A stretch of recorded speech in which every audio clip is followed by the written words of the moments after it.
Hello student, खुशबू सिद्दीकी, श्री दीपचंद चौधरी महाविद्यालय ललितपुर से। आज मैं आपको होम साइंस के यानी गृह विज्ञान के प्रथम प्रश्न पत्र फूड एंड न्यूट्रिशन यानी आहार एवं पोषण के फर्स्ट यूनिट के फर्स्ट पार्ट में मैं आपको बताऊंगी। सबसे पहले जानना ये ज़रूरी है कि न्यूट्रिएंट्स होते क्या हैं। न्यूट्रिएंट्स यानी पोषक तत्व। तो ये पोषक तत्व 6 होते हैं। कौन कौन से? तो number 1 protein, number 2 carbohydrate, number 3 वसा, इसके बाद आता है विटामिन, खनिज लवण और जल। तो ये बात होगी कि पोषक तत्व 6 होते हैं। अब इनका क्या काम होता है? तो जैसे प्रोटीन होता है तो ये क्या करता है? ये हमारे शरीर का निर्माण करता है। कार्बोहाइड्रेट और वसा हमारे शरीर को ऊर्जा देते हैं यानी एनर्जी देते हैं। विटामिन, खनिज लवण और जल ये हमारे शरीर की सुरक्षा करते हैं। तो जैसा कि हमने बताया, प्रोटीन जो होता है हमारे शरीर का निर्माण करता है, यानी हमारे चाहे त्वचा हो, चाहे नाखून हो, चाहे बाल हो, कोई भी चीज़ बनी हो, चाहे अंग, चाहे प्रत्यंग, प्रत्यंग यानी ऑर्गन्स, जो भी चीज़ें बनी हुई हैं वो सभी हमारी प्रोटीन से बनी हुई हैं। दूसरा आता है और इसके बाद नंबर 2 पे आता है कार्बोहाइड्रेट। कार्बोहाइड्रेट यानी कार्बोज, जिसका सूत्र होता है CHO C6H10O6 यानी कार्बन, हाइड्रोजन, ऑक्सीजन। ये तीनों के मिलने से बनता है कार्बोहाइड्रेट। ये क्या करता है? ये हमारे शरीर को ऊर्जा देता है। इसका पाचन मुंह से ही शुरू हो जाता है। जैसे ही हम कुछ खाते हैं जिसमें कार्बोहाइड्रेट होता है तो वो मुंह से ही पचना यानी पाचन, उसका डाइजेशन शुरू हो जाता है। दूसरा होता है हमारा वसा। ये भी हमारा ऊर्जा उत्पादक तत्व होता है। ये भी हमारे शरीर को एनर्जी देता है यानी ऊर्जा देता है, लेकिन इसका पाचन हमारा शरीर में मुंह से नहीं होता है। इसका शरीर में जाकर के इसका पाचन होता है।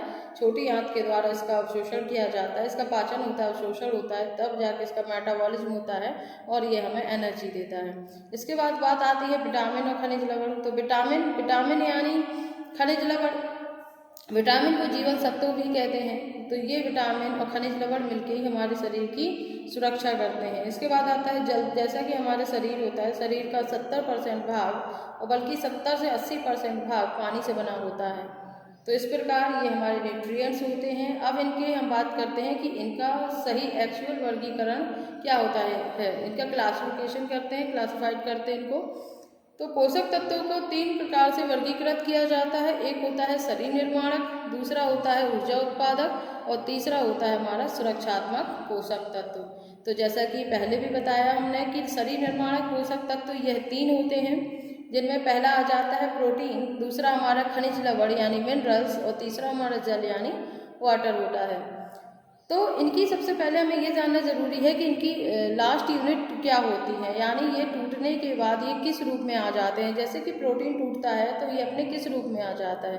तो जब ये प्रोटीन टूटता है तो इसकी लास्ट यूनिट यानी अमीनो एसिड में बदल जाता है। दूसरा हमारा कार्बोहाइड्रेट होता है, जब ये टूटता है यानी इसका पाचन होता है तब ये कार्बोहाइड्रेट जो होता है वो ग्लूकोज के फॉर्म में आ जाता है।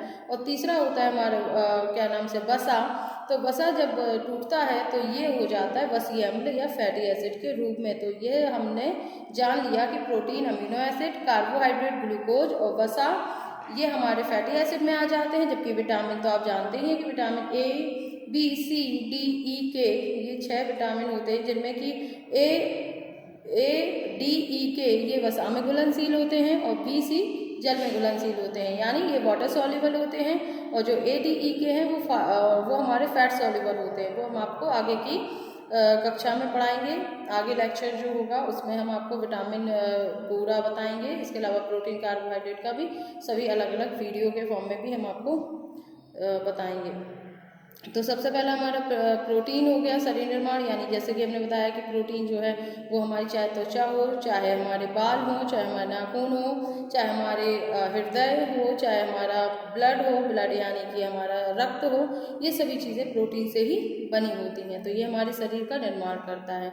दूसरा होता है हमारा खनिज लवण यानी मिनरल्स। जैसे कि हमारे दांत, दांत हमारे किससे बने होते हैं? Calcium and phosphorus. वही चीज़ हमारे बोन्स पर भी लागू होती है, जैसे कि जो हमारी हड्डियां होती हैं वो भी हमारे कैल्शियम फास्फोरस से बनी होती हैं। और जो हमारा लीवर यानी यकृत होता है वो आयरन से बना होता है। तीसरा होता है हमारा जैसे कि जल, ये भी शरीर का निर्माण करता है, क्योंकि हमारे शरीर का 70% भाग जल से बना होता है, इसीलिए हमें जल लेना चाहिए। और तकरीबन 6 गिलास के अमूमन हमें जल रोज प्रतिदिन लेना चाहिए। जल ही है जो हमारे शरीर से विषैले पदार्थों को बाहर निकालता है, यानी जो टॉक्सिन्स होते हैं उनको बाहर निकालने का काम जल द्वारा ही संपन्न होता है। तो ये हमारे शरीर निर्माणक पोषक तत्व हो गए। इसके बाद आता है ऊर्जा उत्पादक पोषक तत्व। ये भी मात्रा में 3 ही होते हैं। ये होते हैं पहला कार्बोज, दूसरा वसा, तीसरा प्रोटीन। तो कार्बोहाइड्रेट का पाचन मुंह से ही शुरू हो जाता है, इसलिए इसे हम प्रथम स्थान पर रखते हैं। दूसरा होता है हमारा वसा।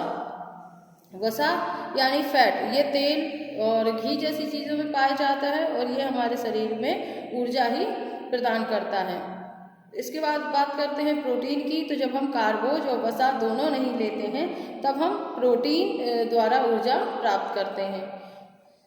तो इसके बाद तीसरा है हमारा सुरक्षात्मक पोषक तत्व, जिसमें है विटामिन, खनिज लवण और जल। यानी जब हम शरीर के निर्माण के लिए जिस तरह प्रोटीन और खनिज लवण होता है, उसी तरह ऊर्जा उत्पादक पोषक तत्वों में कार्बोज और वसा होते हैं, प्रोटीन होता है। उसके बाद आते हैं शरीर की सुरक्षा के, क्योंकि हमें काम करने के लिए ऊर्जा तो मिल गई, हमारे शरीर का निर्माण हो गया, लेकिन इसके साथ साथ हमारे शरीर की सुरक्षा भी जरूरी है। तो इसका काम कौन करता है? इसका काम करता है विटामिन, खनिज लवण और जल। तो विटामिन यानी जीवन सत्व, वही ABCDE इनको हमें लेना होता है। दूसरा हो गया खनिज लवण, जिसमें कैल्शियम हो गया, फास्फोरस हो गया, आयरन हो गया, आयोडीन हो गया, इसी तरीके के और भी खनिज लवण है। इसका चैप्टर भी अलग से हम आपको क्लियर करेंगे। इसके बाद आता है जल, तो वो आप समझ ही चुके हैं। तो इस प्रकार से ये पोषक तत्व होते हैं और इनका क्या काम होता है शरीर में, ये सारी चीज़ें हमारी क्लियर हो चुकी हैं।